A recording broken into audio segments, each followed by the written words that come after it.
Now there are two. I said there's the attraction barrier, but there was also a fundamental barrier about me now starting to observe that marriage did not have a good rep in society.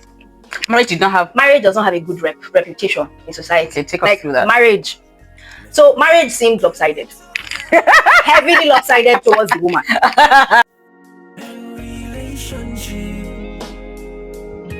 Can we talk about life? Hello everyone, welcome to today's episode of Life, Love and Relationships. My girl is in the building. We've been trying to get her for God knows how long. So I'm so delighted that you're here today, Ebun. Thank you. This hype, I hope sincerely that whatever I say today is worth the... She's been humble. Please introduce yourself. Okay, my name is Ebun Mesaiyete.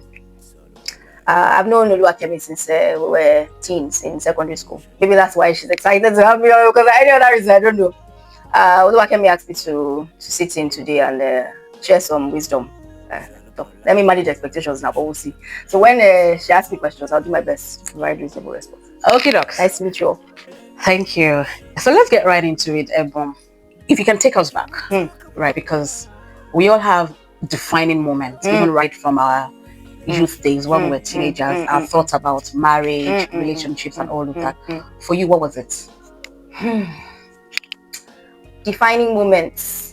Okay. Or just your earliest thoughts on marriage. Earliest thoughts on marriage. There are several influences, right? Our culture, our religion, popular media, so television, popular opinion, TV shows, etc. So I've always been aware that I've been sexually attracted to men. I think the male form, the male form does it for me. I'm aware of that, but I was also aware of the religious position on sex, morality.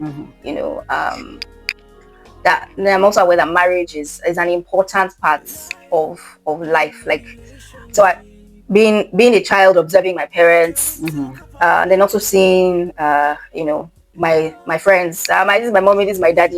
You get the idea that marriage is part of life. How families are formed is a necessary part of life.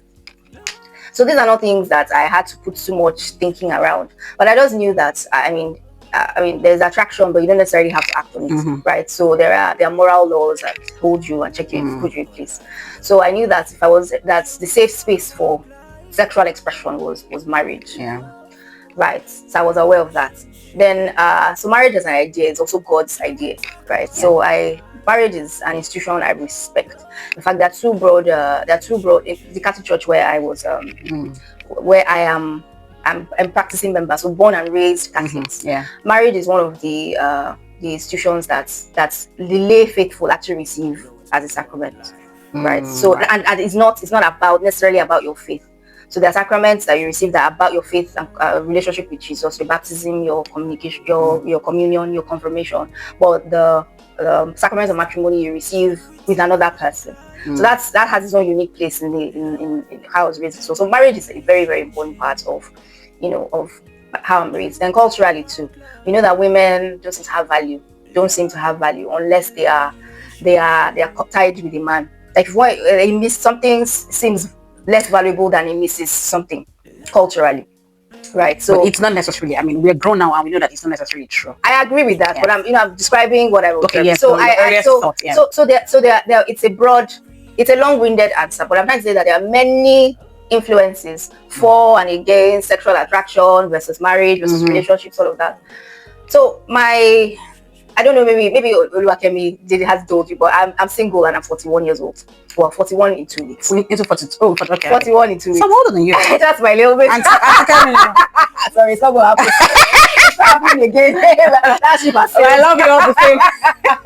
So I'm single, 41. So growing up as a child, I recognized that I was sexually attracted to men. I had a lot of crushes, but I also knew that this wasn't something that I wanted to break God's heart or my heart or my parents' hearts with by being, sexually indulgent with people just because they were available, right? So I sorry to cut you in. I think I know where you're going, but I would like you to take us on a journey. Yes. From those earlier thoughts, how did you evolve into being comfortable, this present comfortably? Yeah. Right. So that's what I'm saying. So I laid out all the moving parts that I've had the influence, right? Religion, culture, for and against, pressure, the sources of pressure and sources of comfort, right? So sources of pressure, family. Why aren't you married? What's happening? So you're in an African home.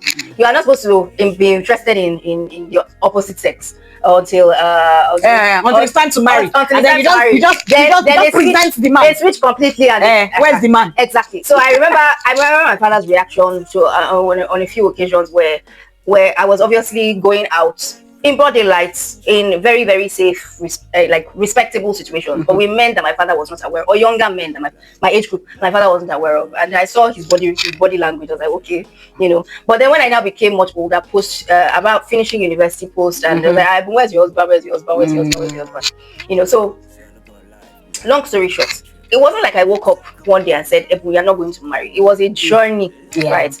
A journey. And so the journey began with crushes not being returned. So I had this I understand now that there's actually a term for it. It's called limerence. Maybe right now. So limerence is like you have this strong emotional attachment with someone that doesn't seem to recognize or to reciprocate. So I had those kind of crushes, and I had them throughout secondary school. So secondary school on neighbors, because I went to Lower Kemi and I went to girls' school. So I went on neighbors, people that I went to catechism with. I mentioned being Catholic, right? Yeah. People I went to catechism with. And then university as well. I had a few older colleagues as well as. So that's what I said. Sexual attraction. The male form. You was established. Yes, the male form. You knew the gender you were attracted to. Yes, the male form does it for me. However, because it wasn't. And I recognize that if I'm not really attracted to you, I don't really want to do anything with you. So there were people that were interested in me.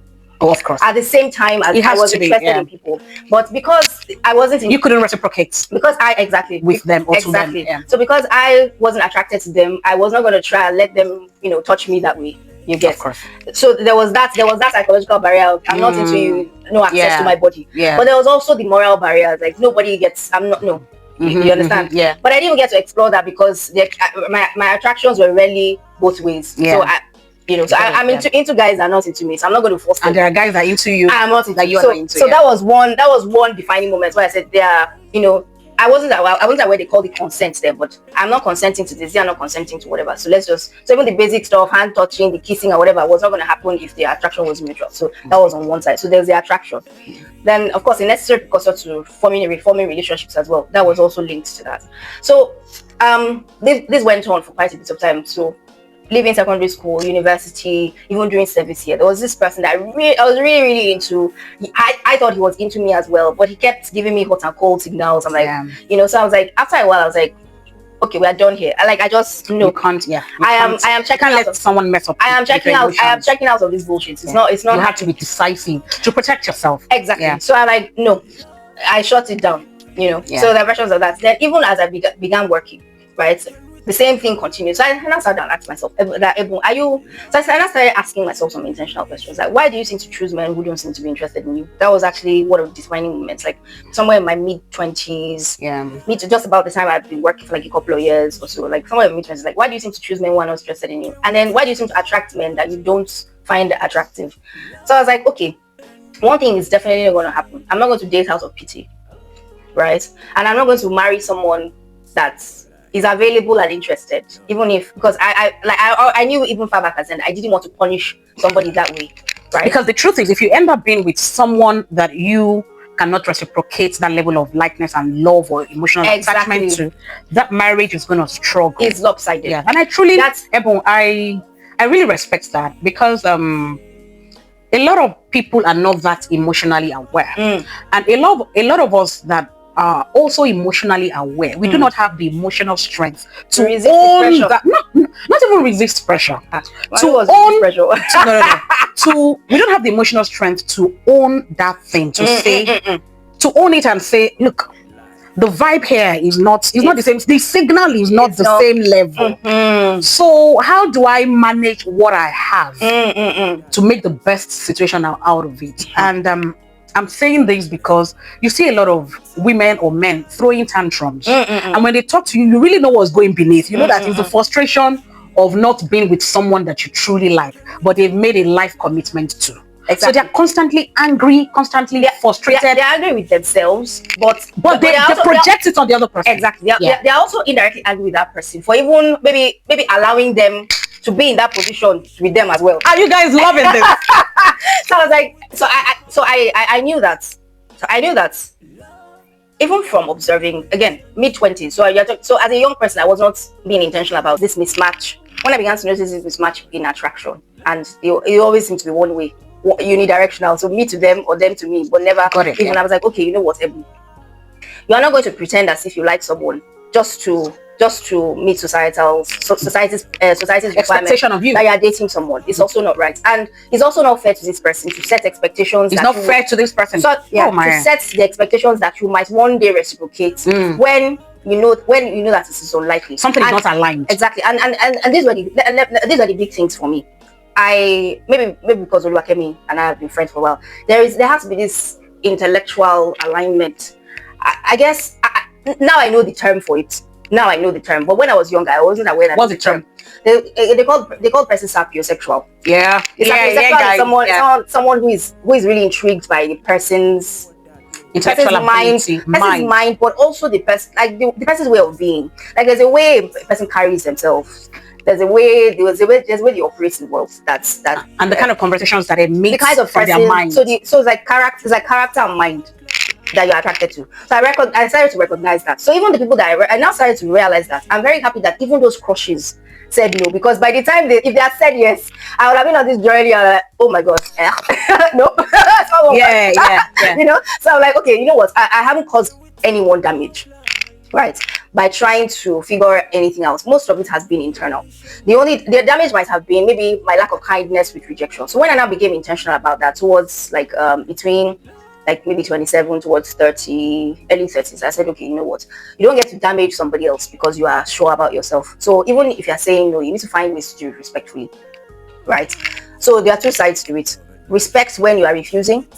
Also, so of course there has to be firmness so that you don't create a false sense of hope. But you don't have to be unkind. You don't lead them on. You don't lead them on, but you also do not damage them emotionally when you are refusing. You don't make it about their worth as a human being, because it's just not an attraction. It's just a misalignment. You're actually saving them.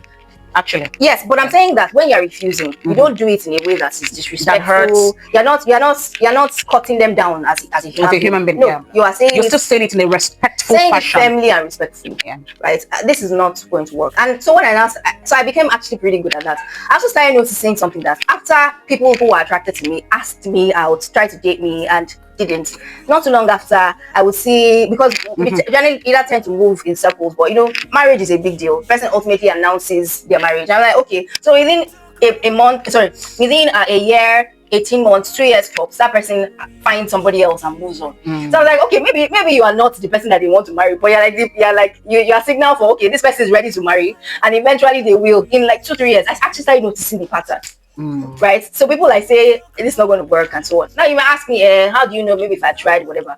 Now there are two. I said there's the attraction barrier, but there was also a fundamental barrier about me now starting to observe that marriage did not have a good rep in society. Marriage does not have a good reputation in society. Okay, take us through that. Marriage seemed lopsided. Heavily lopsided towards the woman. Like the woman had the weight of its success. Exactly. The weight. So I'm like, Ebun. So and then the kind of work that I started, the kind of work that I did and still do is heavily dependent on something called the cost benefit analysis. Like, come on now, cost benefit analysis. Heavily dependent on something called the cost benefit analysis, and then you sit down like, and I think I remember part of that process. Ebun, can you imagine when we were in our 30s? I think in that morning I was on my way to work and I received a Google form. A Google form that Ebun asked all of us, our friends who are married, to fill, saying, how did we arrive at this bullshit? Like, at what point did you people decide you were going to settle? You know, the questions like, did you really want this? How did you get it? I was like, oh. This is not infrastructure development project, but this is marriage. But I really respect that. The thing is, I recall that day. I responded and I said, it was not a Google form. It was not a Google form, madam. It was a WhatsApp message with a series of questions. You needed us to answer. Oh, it wasn't a Google form. But I said yes. I itemized the questions. I said no because I wanted to be. And I just told her. I called her and I said, me, I'm not going to fill this form. We're going to sit down in a restaurant and talk about this because this is so intimate. If I want to be honest with you, it's going to be too intimate that we will lose the beauty of it in a WhatsApp exchange. Unfortunately, we never got to it. But okay, so there was a bit of time before this incident that this woman has put me on blast for. Okay, but I was in that stage where, so just before then, the work that, like I said, the work I do. So I said I started evaluating. So the societal cost benefit analysis. I don't want to but societal pressure was becoming heavy. Your age mates are marrying. This was people that are younger, late 20s, and according to that, women expire. Yes, okay. So, madam, your expiration date is drawing closer. What do you do about your lack of man in your life? I said, Auntie, wait, who decided? So there's the biological aspect of it. But these are all the things that people told me made marriage necessary for women. Number one, financial stability. I looked at myself. I said, you got it. Any sorrow? I'm not. My needs are not a lot, and the little that my work is giving me, and you're very prudent, so you got yourself together. Number two, giving birth to children. I sat down. I checked that one. I had to check my soul deeply. I said, I love human beings, like, on a general level. I'm genuinely interested in the well-being. I remember when we had this conversation. But I love being able to give them back to whomever fathered and mothered them at the end of the interaction. I was coming sideways, but necessary. I'm talking Zulu again because I came on a business trip, but this is the time allowed it. So I'm coming back, and there's a baby right in front of me, and she's just smiling. We're doing peekaboo. I love experiencing children, but I don't necessarily want to be the one responsible for making sure they are whole, healthy. It seems like a lot of work. So I checked in my soul. I had to really check in my soul that I do not have this maternal instinct. In fact, when I'm the only woman in the group, people expect me to take on the role of caring for everyone. I'm not interested in making sure that people are well fed or clothed. None of that. And that seems to be a big part of what being married was. So I was like, this is not something that gender roles in marriage. Yeah. Exactly. That was something I also naturally want. Then there was a third part, the elements around sexual availability of a partner. So you want, like I said, proper, healthy, religious and morally acceptable expressions of sexual activity is best within marriage. I recognize that, and again I asked myself, I was like, like I don't wake up in night sweats and the world will end if we're not. So I'm like, so money, okay, my children, regular sex, philosophical, responsible in society, cost benefit analysis, responsible in society. So like the cost for getting something I was not even really sure I wanted or needed are too high for giving up a clear control of my life and the stability of being the one making decisions for myself. That was you understand? Yeah, so people say that women typically can't rule themselves or whatever. I have not had that experience. Yeah. Like I'm a participating member of my life. I'm in the driving seat. Also my family. Like there are decisions that I arbitrate in my family, like between my siblings and my parents.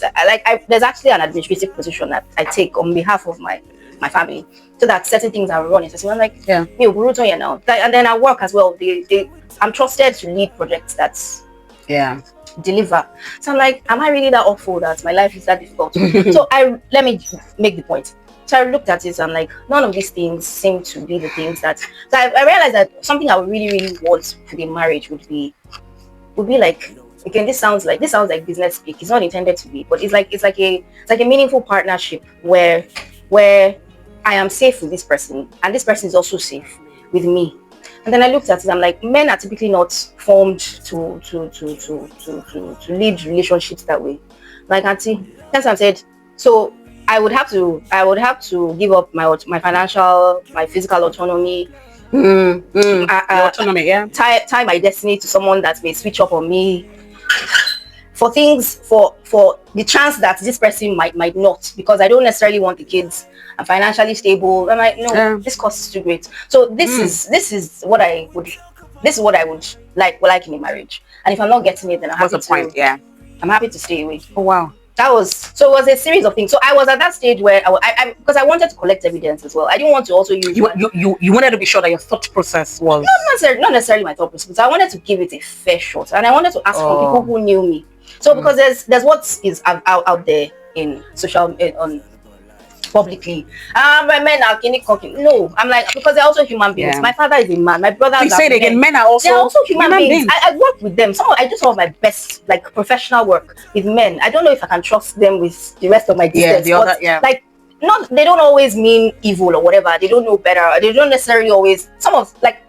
My career has grown because men. Some of my Israel relatives to deal with are men. So it's just sometimes the best bones of friends to have are men. Are men, exactly. So I don't have an aversion to that gender. I want them healthy, happy, and whole. I just do not think that. Thank you. I just do not think that I have to be the one responsible for one of them's. It doesn't have to happen in a marriage with me. By the way, I'm only going to marry one husband anyway. So long story short. So I laid it all out. I said, okay, I do not have to do this. God is not opposed to single women as well. No, not at all. Some of God's biggest, most powerful generals, Jesus's best disciples, were women who were unmarried. Number one. Also, Jesus himself didn't marry. I'm not looking for justification or anything. I'm just trying to say that this marriage, I want you to contextualize. Give us examples. Yes, women were not married. Mary Magdalene was not recorded with a husband. Mary and Martha, the sisters of Lazarus, they are example. There was no mention. There was no mention of them being attached. Maybe eventually they got married or something, right? And then that is New Testament. Then Old Testament, I'm reading of Deborah as a judge. I don't know of Deborah's husband, son. And these were women that were, changing the narratives in fact, they were leading the forts. So I laid it all out. I said, Heavenly Father, and then of course, because I am in the image and likeness of God, I laid it all out. I said, God, this doesn't seem like something I really want. I need you to help me find peace with this decision. And if it is something that you want for me, you're going to tell me clearly, and it now becomes your problem to figure out, because it's not something that I want. It does not make sense to me on many of the levels that you need to. The only sense is that I now have a genuine partner for living a much more better, much more fulfilled life, more robust and much more fulfilled life. The person is not going to take away from you. He will, and with your analysis, we will add to each other's lives. If you are not going to give me that, please, I want to check out of this whole marriage. No, Yeah. So that was it. And then that's how I and right now I'm now in that stage. There are rumblings in my spirit. Ebun, you remember that conversation we had that I would like you paired up. That's what it seems my spirit is saying. I'm like, wow. I'm like, you know what? You figure it. Remember what you said. Figure it out. This is your job. Bring the man. Okay. Work it out. Before we get there, we get to the new rumblings in your spirit, I know we spoke about it. I'm so vehemently opposed to it because the calculations I made then are still true today. So I'm like, God, remember the deal we made. If he's not going to this, just no. Got it. Wow. I truly respect that. Everybody knows. No. So let me tell you why kinds of things I respect it. Like I said earlier, not all of us are fully self-aware, and for those who are fully self-aware, because to be fair to the women, to be fair to the female gender, like you said, the weight of making the institution a success in our society has largely been put is lopsided and to an unfair advantage to the man, right? So I think a lot of women are could not be this strong to make this decision and sort of settled with what was available. And you find a lot of frustration, even men throwing tantrums, women throwing tantrums, because there isn't just that balanced alignment. And I'm using it deliberately. I know alignment itself, already indicates balance, but I'm deliberate to say balanced alignment, because when all is said and done, both parties are not fully fulfilled. But but they continue to do it because, oh, it's the institution, it's the order of, is the desire of God, is the societal expectation of me. It's just what is next. I'm done with uni, work has started, you know. But here is really what I'm learning from this. And in my years of speaking with couples, when I sense the frustration, I'm just wondering that why is it difficult for all of us to get to the point and be humble and honest to ourselves to say, I didn't have exactly what I wanted, but this is what I have, and I'm going to be fully in it. I made the decision to do this, so I'm going to honor it for whatever reason, because you can't judge people for whatever reason that strength was lacking, that I couldn't make this kind of your decision. But I'm in the space where I just take ownership, and I'm like, I did this because I felt this was a need for me. I didn't have the strength to go this route. So what would you say to those people who are in a marriage institution, but they're really frustrated because what they really wanted is not what they ended up with? But then again, we can't make excuses for them because they were fully aware. Okay, so hold on. So there are cheers to this, right? Of course. But because I'm not going to ask somebody to stay in a situation where their life is in danger. Oh yeah, I mean, I'm not talking about I hear you. I hear what I heard that, but I wanted to make sure that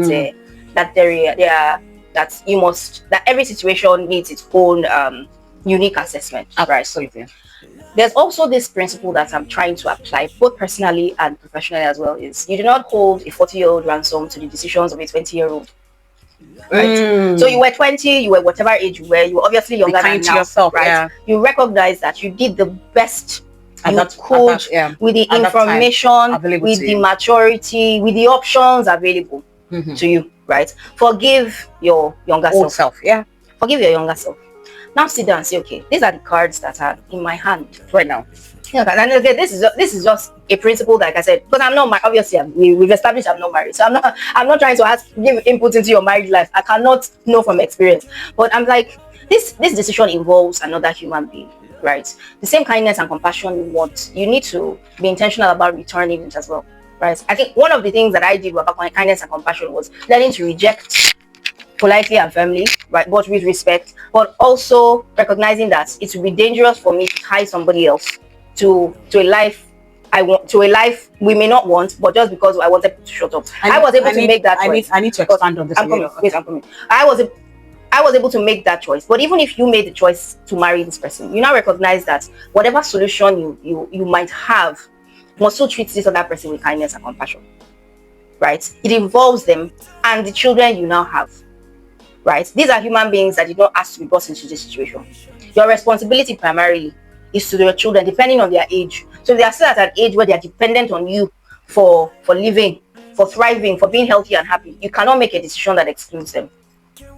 That will be cruel. There's no other word for it. They did not ask to be born into this situation. So I recognize that. So that's the second. So I removed abuse, because if you are protecting your children, you should not stay in an abusive situation. Yeah. And abuse can also mean emotional abuse, just taking the other partner for granted, and the partner is not happy. Exactly. You cannot, because I appreciate the fact that you said that whatever decision you make should benefit the children, but there's a level that this frustration gets to. I'm coming. I was taking it bit by bit, right? So now, the recognition that your children are a major factor, right? But they are not the only one.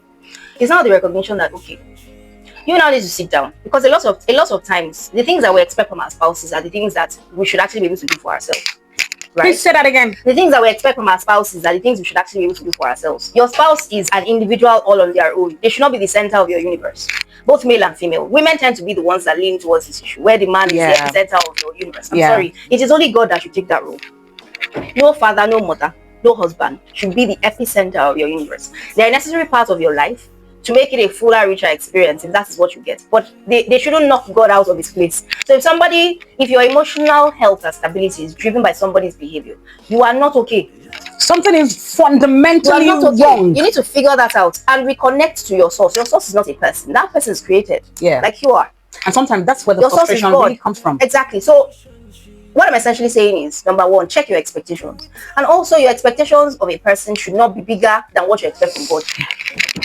Right? So So you want to be in a position where we've knocked out your personal safety, you've put your children at the center. So you now say that, oh God, this is what, because I promise you, you also chose this person. You said yes. Even if you settled, you said yes to this person. There was something, there's God in that person too. There's something that was good in them that made you say yes. Whatever it was, right? Is that thing still true? Okay, then honor the ability to continue to still be true to that thing that you saw then, right? Number one. Number two, the other things about all the other stuff. What other legitimate moral source? Because you don't get to take sex out. Sorry, my religion, I'm Catholic. Full disclosure.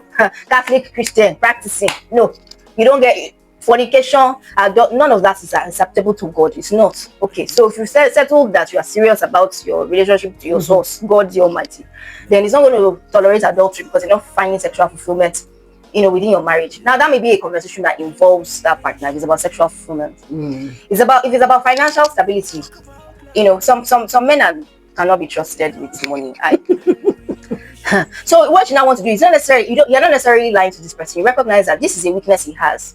So if you are that spouse that is much more fiscally responsible, you want to find ways in which you want to find ways in which you can protect the family.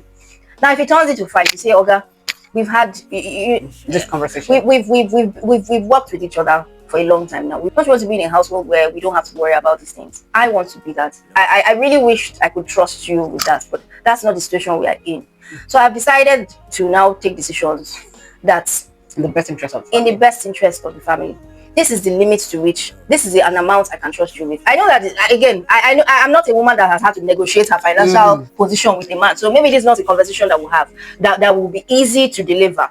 But it's something that ultimately you kind of want to find ways to happen, so that you enjoy the things that you are able to enjoy within the union. Right? But recognize that this is not something that this man can give me. Yeah. Even despite his best efforts or his best intentions. So accept it as the way it is. I say, okay, I now need to find a solution that, and the solution is not making money from other men. It's figuring out how you structure your finances in a way in which even his mistakes, the damage from his mistakes are now limited on the family. Right? Now, if this is someone that cannot be reasoned with, cannot be engaged, cannot be discussed, you say, okay, I'm not getting any value from this union anymore, then I'm not going to tell everybody to divorce anyone. But you need to think carefully about how you protect yourself emotionally. Fiscal responsibility, right? So I mean, I know I've spoken about this from women trying to manage men, but women to some of the biggest issues with women just not willing to live within our means and behave ourselves, trying to keep up with the Joneses. I'm from a very prudent household, and I have to say that my mom has really given me a very good example for how a woman might be supportive with her husband, with managing family finances. Like, funny enough, like my mother, we will send money to my mom, and it's my father that calls to say thank you. That's the kind of transparency that they share. That's one good example of their union that I would like to borrow into mine. Right? So if your wife is not that kind of person, people can't trust her with money or whatever, you need to figure out how you deal with that. Not necessarily, sometimes treat it as a weakness of your spouse that you kind of need to cover up. Many marriages sometimes lack that level of transparency because there's also a trust deficit. Not necessarily in money, but trust deficit in general, where you believe that this person does not have your best interest at heart. So there's the consciousness, almost as if you're living with the enemy. Kind of. It's an awful experience. But for whatever reason, I found out that these people, they know that, but they also don't want to leave. Right? So for me, there's a reason why you don't want to leave. Many of us find ourselves in that situation.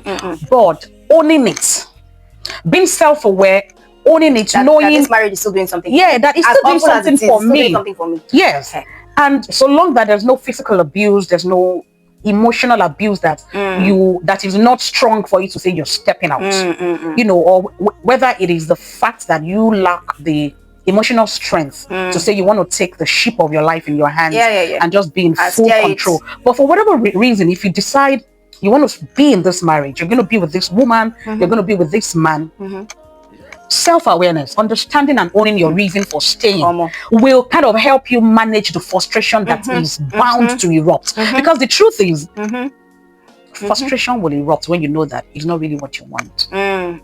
But being truthful to acknowledge that it's not what you want, but you also want this, because that's all you've got now. Can I also say something? I think, let me be honest. Let me be brutally honest. There's nothing in nature. Like if you are, let's even step away from marriage as an idea. There's no example in nature where things are on and shiny and green all the time. I think maybe apart from rocks, and even rocks took a long millennia to get formed, and are still forming. Do you see? The sun sets. The sun, and doesn't even come out on every single day. Cloudy days, like if you just in recent days, we've had 3 back-to-back cloudy exactly. days. Yeah. Do you understand? So the reason the sun disappeared that day, no, it just something else was just more intense at that particular time. What am I trying to say? There's nothing in nature, right? Day gives way to night, right? Dry season gives way to wet season. Light can only be light because there is darkness. Exactly. Like there's if you are I hope I'm speaking to people that have grown a bit, right? That have evolved. So your career, your business, your children even are not perfect every single day. The people that came out of your body, like they're not imagining. Like so, it is unnatural for anything in this world to be shiny. Even Jesus, right? Jesus, like I don't know if that's like I said, like Jesus, the perfect example of like Jesus is God divine. And there was a day he was that angry, he took a whip in the courtyard and he chased people. You understand?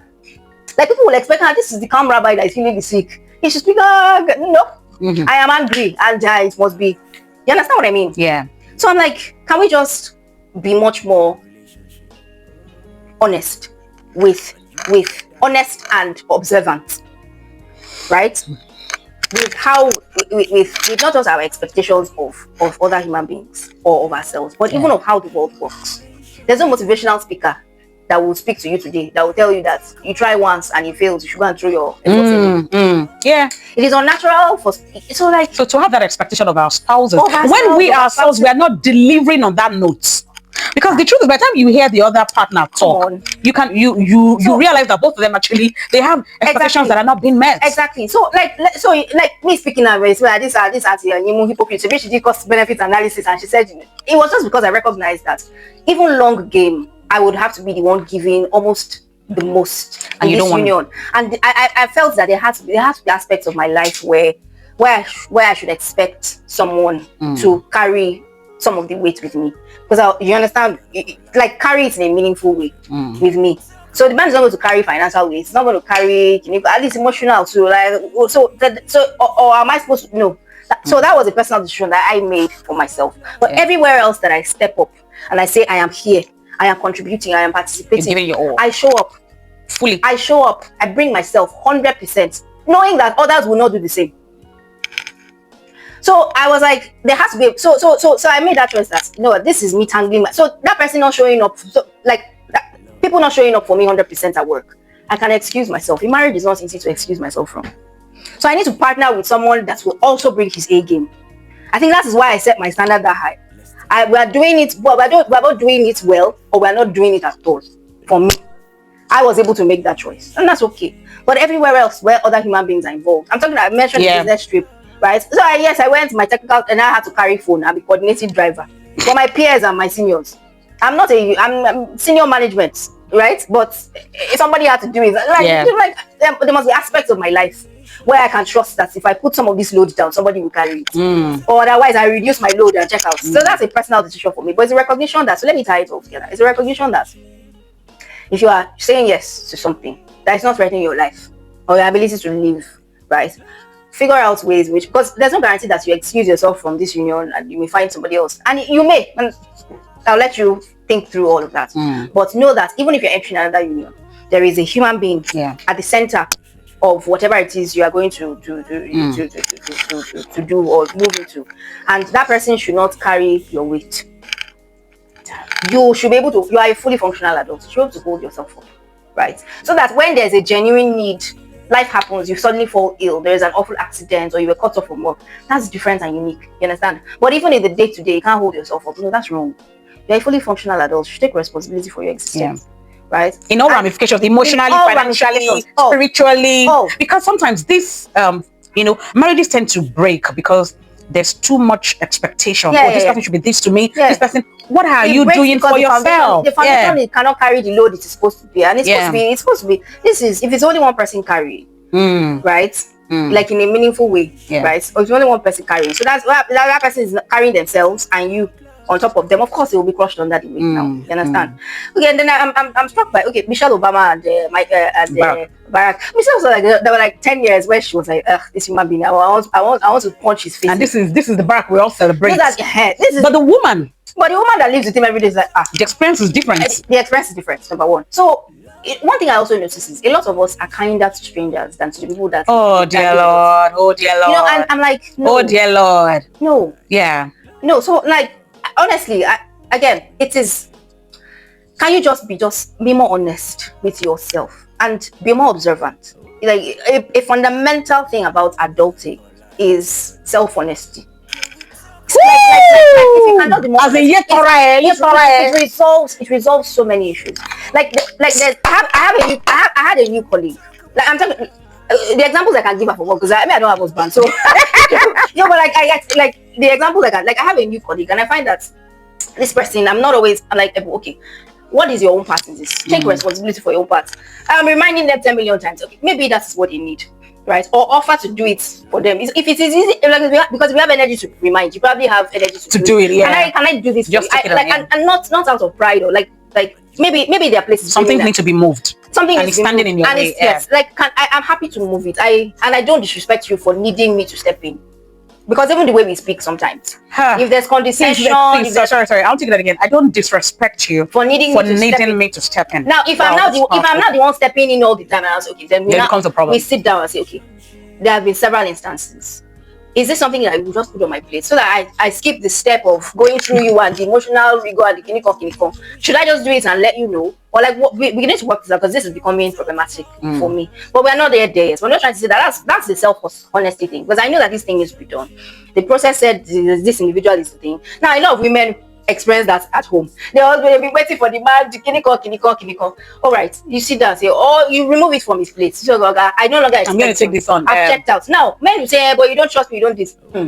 Trust is also built by action. It's built by action. So if you want somebody to really believe you, like Akemi made a joke that but he's always punctual. It's true. She didn't say that because I said it. Because we've done a number of things and she has seen me portray punctuality as a way of life.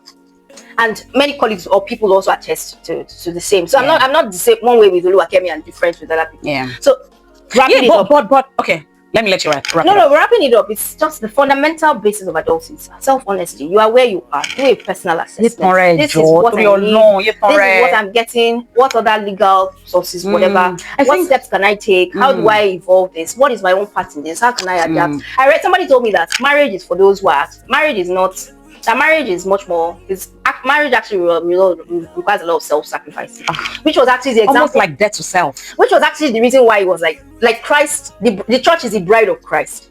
He gave us that example of self-sacrifice. Yeah. So do not marry if you're not self-sacrificing. I think I also why I was so calculating with cost-benefit analysis. I'm not that self-sacrificing. There must be space in my life where nobody expects anything from me, and I can lie down and sleep. And right now I'm enjoying that. But you're true to yourself. I was honest. That's the truth. But I knew that wherever else I needed to participate, I had to be self-sacrificing. Yeah. But if you've made that choice, okay, embrace it for the truth it is, and say, okay, what does this evolve or grow in me or whatever? No, listen, marriage is not by force, but it is by choice. You've made that choice, but this choice, that choice comes with its package. Right? Everything. I make this joke with a friend. Like everything in this world comes with a standard size of side order shit. Like you order something good, it comes with shit. It comes with shit along with. Sorry for my language. It comes with shit alongside. Yeah. Like you have a brand new baby, and the baby is sleeping. And I think whatever. Yeah. But the baby cries. You don't sleep all night. Is this but worth the shit? Why? But maybe lastly. Oh no. This will be my last question. Why is it that spouse? I think you mentioned it actually. That spouses project on the spouse the problem that is within themselves. Yeah, but my question here is, why is it that spouses, when there's an issue, they tend to blow out of proportion the issue on the you have to ask because for me, I think a lot of issues in marriage. I have to ask you that. Darling, you're here because I want your perspective. All these things you're saying. But hold on, I will be guessing it's not experiential. Maybe trying to observe it from those that I've seen. But I think so far I've seen you in. You're good with this type of analysis. So I want to ask, why do you think that people don't accept these issues and then they are just running from pillar to post, just constantly yes, the spouse is not perfect, Let but me- now blowing the imperfection. Let me Wait, hold on. Blowing that imperfection of your spouse to yourself, to that people, and you then forget there's still there's a reason why I'm still here. Why are you not owning that? I want to say something. Because it is easier if the problem is external. If the problem is me, then I may not survive. You can't face yourself. I may not survive the discovery that I'm that awful. And I may crumble under the weight. And then you'll be pacifying yourself that Shebeluwakemi is my friend. She thinks I'm a good girl. Yeah. So why is it that it's only with this my husband or with this my wife that I'm a bad person? Go and ask every other person. I'm a good girl. Because they experience you in small doses. You can put your game face on for smaller interactions. Right? But the person that lives with you, the woman that lives with you, the man that lives with you, the experience is deeper. Exactly. And what are people trying to say is this, that facing ourselves is one of the hardest things that every human being will have to do. That self-honesty as a root of foundation. That's why it's difficult, right? Because facing ourselves is hard. And why is facing ourselves hard? Because we have this. There are different layers of thoughts. There's the subconscious, and there's the conscious. So conscious, we have a conscious mask, right? But our real selves, our real emotions. Sorry, let me just unpack that so that people, because some people that will not understand what you mean by conscious mask. There's a part of us that we are aware this is who I want to be. So in our mind, whether we're truly living the values, the belief systems, we believe in our head this is who we are. But it's on the part of those who are experiencing us to really tell us, no, that's not how I experience you. So that's the conscious mask. That's the conscious. So the human being who is truly at peace, who is truly whole, is the one whose unconscious mind and subconscious mind are now aligned, are speaking to each other. So our subconscious, let me tell you, our subconscious is made up of memories, of how we were raised, of things that you don't know. So what is in Oluwakemi's subconscious is different from what is in our husband's, different from what is in her children. By the way, this exact same event can be observed by 3 different people, and they will be recorded in different ways in our mind, but it can form core memories that settle into the rules for how life should be lived. This is psychology that I encourage everyone that gets a chance to listen to this, just try and probe a little further. But what am I trying to explain? It is this mask, the subconscious mask is how I want to be seen or projected, as she has explained. So I take certain actions, but if you are forcing it, i.e. you are doing it, if it's not a part of who you are in your core, in your unconscious mind, these things break after a while, after constant exposure. So you can be nice and smiley for 2-3 hours, but if someone is experienced with you, your natural state of being is what comes out. That's the best way Yoruba puts it. Well, but there's even a deeper one, that the heart of mind is what comes out of you that lets me know what whether you're truly good. Out of the abundance of the heart. Exactly. So that heart that God was referring to is your subconscious mind. Let me make this relevant to the conversation. So I am a person, I don't like the results I'm getting, right? And my mask is not holding up to that.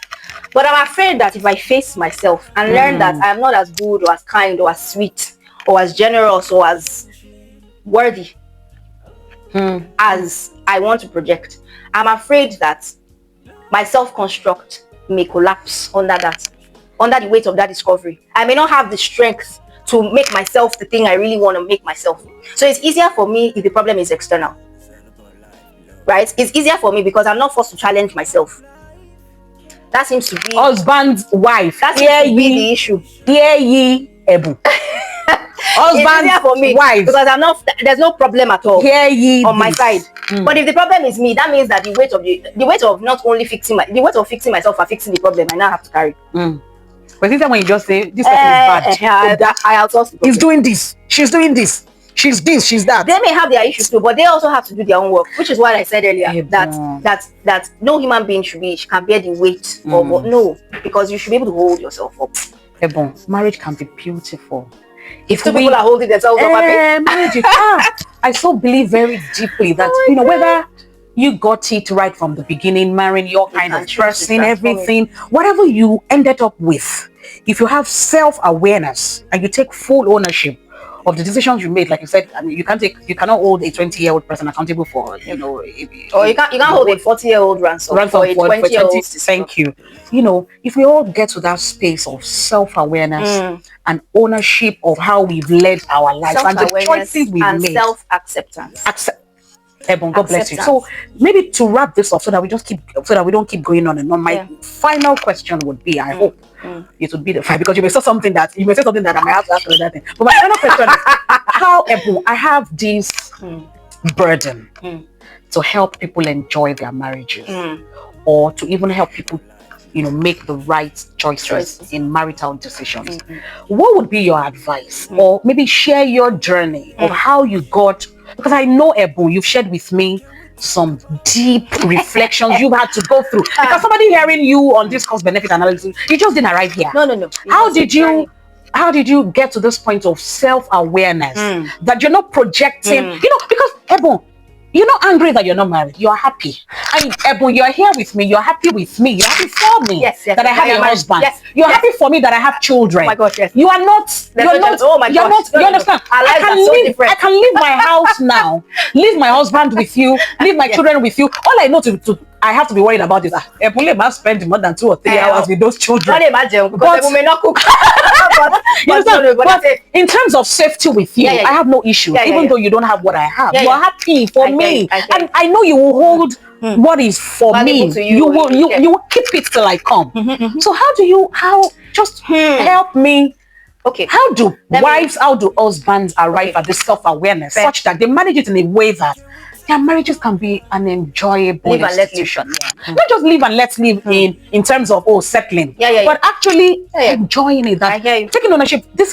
I'm here because I wanted to be here. It's not perfect for me, but I'm going to make do. I'm going to make sure that I bring myself, the whole of myself, without just making the other person the only issue. Okay. Let me attempt to. So let me use again back to frame of reference being my personal journey. So there was a point in my life where there's this deep-rooted misery, and again, because I am a Christian, right, I recognize that how can God say I came to give you life and life in abundance? What kind of abundant life is this miserable? And it had nothing to do with what was going on externally. It was the noise in my head that was there, So the marriage question had started resolving. If you were a man, I would marry you. Please don't. I may not marry you or anybody. I love your mind, Edmond. I'm not saying this for the first time, right? I'm not saying this. I love your mind. Every moment I spend with you, it's so enriching. I have to put it out there. If you were a man, I would marry you. I'm attracted to men. So okay, wait. So what I'm saying is, but it was also a personal journey as well. So I started to recognize this deep-rooted misery. 2018, 2019, I remember. Right? And so everything I'm saying now, I wasn't aware that there was language for the word. So this unconscious, subconscious, kiniko. I had to learn the language for my journey or for my, But fast forward, so I learned that at the heart of it was a question of, am I worthy? It was a worthiness question. It was an identity and a worthiness question. And I knew that the only person that could give me the final say on my identity or my worth was the person who made me. Nobody else. Whomever, mother, father. My parents are very much alive. I love them. Like there are very few people on that I would like go extremely out of my way for, and those two are one of them. They have done everything they need to do to deserve it. Not perfect, but so some of the misery even had to involve understanding them as people. Some of resolving that misery had to involve understanding them as people, so that I could forgive them. They did the best they could with what they knew how. I was clothed, I was fed. I'm coming. I was clothed, I was fed. But so a big part of getting to this stage of self-love, self-awareness was to go back into my history. Not just my history as an adult, but my history as a child. I recognize all the things that had been said that made me question my worth and my identity. That made me question. It starts from childhood, actually. That made me question my value and my capacity to execute, and it also gave me a false sense of expectation of how life should work. Because we're told that if you get 70% this term, the African parents expect 95 or 100, so you don't get it. So you are now kiniko. But no, life is not marked like that. There's no marking scheme. There's no right answer. Many times there's a range of choices that you pick what. So it was untangling all those wires and reconnecting to my source. That was the fundamental thing, and it was a journey.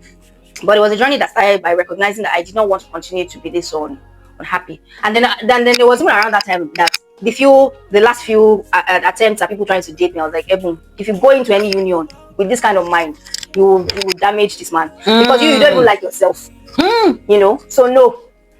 So that was actually around the time I was sending you all the questions I was sending. That okay, yeah. So like, what for two things? If I heal enough, is that something worth the trouble coming for? So if I heal enough, to date, is something worth the trouble coming for? But even after I healed, I recognized no. Okay, no problem. I could make that choice and put it down. So bringing it all together, your identity and your worth.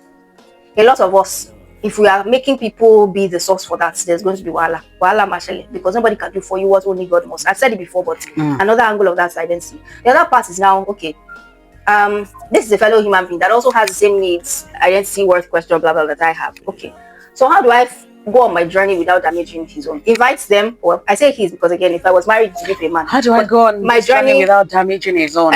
These are questions we should all ask. How do I go on this journey without damaging my wife? How do I go on this journey without damaging my There's some responsibility because there's somebody else whose life is involved, and finding ways to recognize that your how do I put this? It's not an easy thing. Even doing this as a single person, it's not easy. Was not easy, right? And there was a point in time I even had to quit. Just lie down in my house. And one of the fundamental questions I kept asking was all the terrible things that are going on, kiniko, blah, blah. All of it was in my head. You are a failure. In my head, nobody would look at me and think I was a failure. That's the truth. No, but it was in my head. So I had to turn around and say, okay, so what if I'm a failure? So what? Do you understand? Like, what about my success keeps the world spinning, that I must be this terrible to myself? You understand? So the window broke a hair, so must the world end?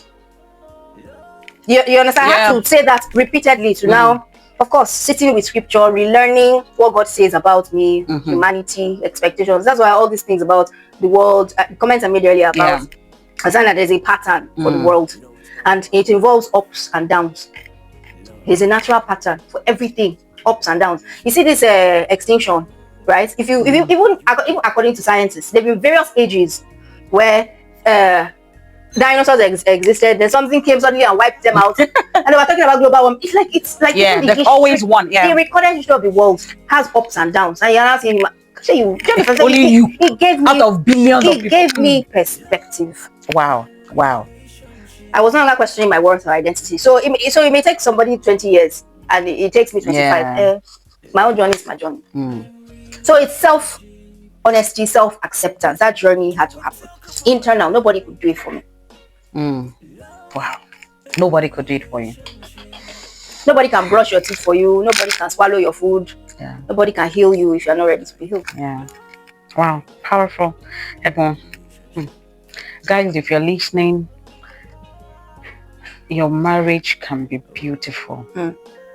You can really enjoy your marriage, but there's work to be done. There is work to be done. The Bible says faith cometh by hearing, and hearing by the word of God again and again. I would encourage you to take the journey of self-awareness. Take the journey of self-awareness, do the work that needs to be done.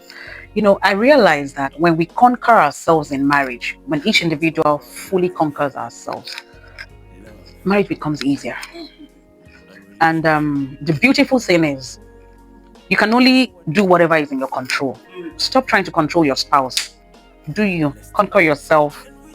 Take the journey of self-awareness, managing conflicts, managing bad situations, because sometimes we have the very valid excuse that my spouse has done something, and then you react in a way that then defines that marriage. The punishment is better than the crime. You can enjoy your marriage. I also want to add that after self-awareness must come self-acceptance. A lot of us are stuck on awareness. So again, we now turn the anger outward, inward. Right? We turn the shame from outside to we turn it in on ourselves. To be honest, that shame was actually really there. But remember what I said about your self-construct. You didn't want to face it, but now you finally embraced awareness. So what do I now do with this shame, this anger, this guilt about maybe making mistakes or being raised by people who did a certain thing or didn't do things, or even marrying a certain type of husband or a certain type of wife. It is acceptance is okay. But before you go there, I was also saying something earlier when the I will camera lose my went train off. of thought. No, that not all people move from self-awareness Okay. to self-acceptance. Yes. Some people move from self-awareness to self-denial. Aha. Self-denial. So this is not a psychology lesson, right? I want to skip all of that, but like at the root of it is still finding an external source to blame, right? Self-denial is almost as is like we feel as if if I accept the not so nice or the sexy parts of myself or the not so shiny parts of myself, I am doing a disservice or I am tolerating bad behavior. No. What you're saying is acceptance means that this was what I knew how to do then. Right? This was how I was taught to survive. This was how I was taught to thrive. I now know better. It does not mean I throw away that part of myself. You don't leave the bad parts orphan. Because they all Don't cut them off. They are part of you are whole because there are two parts of you, or there are parts of you that are nice and the other parts that are not so great. Acceptance now means that I want to bring all these parts in. They have a healthy and safe home in my mind. All of them, because even God, who we think judges us, does not judge us. Jesus died for us before he knew we would sin, right? So, like, that is why I said everything must be, like, you can't really come to that place without being able to accept full unconditional love from God. And that is tracing you back to your source. And that is the source of your identity, your source of your self-worth, right? So that self-acceptance is easier when you know that the person we're expecting to bring the hammer down, right, he's not going to bring the hammer down the way we think. Now, that does not mean that he was permissive, because a big part of love is justice. But even his correction is a recognition that it is an improvement and a desire to expand me and make me a better vessel for him and other human beings. So acceptance even makes you even better tolerate consequences of your past, because now I get a chance to do better. Now I get a chance to make amends. Like, and if you're genuine about your desire to be a better person, why is that a bad thing? Why do you want to escape the consequences of the bad things you've done? You understand what I mean?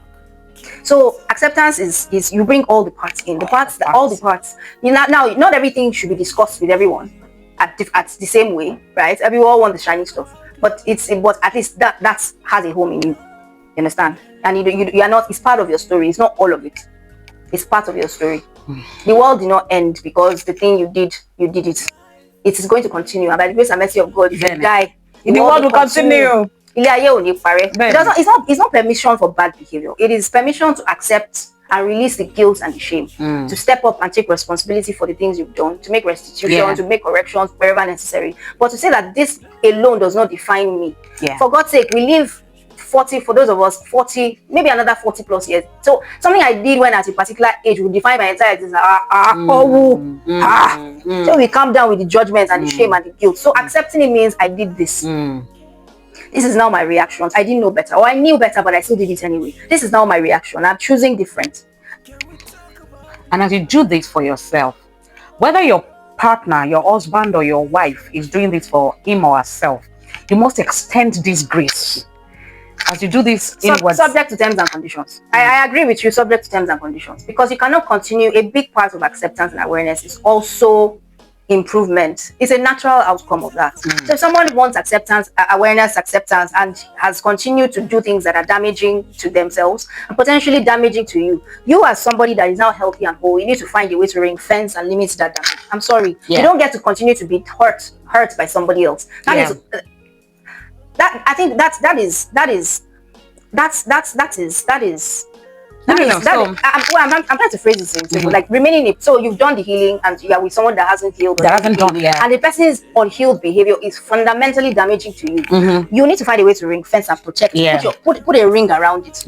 So the damage ends here.